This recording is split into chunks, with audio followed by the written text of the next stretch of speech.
conducted an inquiry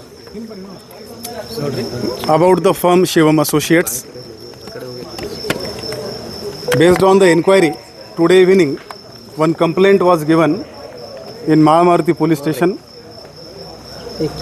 A case has been booked under the sections of KPID and Birds Act. Now the owner of the firm has been secured. He will be produced to the court tomorrow for judicial custody, and for investigation police custody will also be requested. Prima facie 35,000 people have invested money with this firm. Prima facie it is not registered with RBI or SEBI.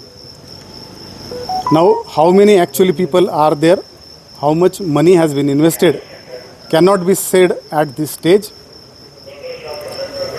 It needs a thorough analysis, and that too by professionals like chartered accountants and technical analysis. Once that is there, then only conclusively it can be said how much fraud has happened in this whole matter. Thank you. Sir, any investors contacted you or No. approached any complaint? No. So far we have not received any complaint from the public.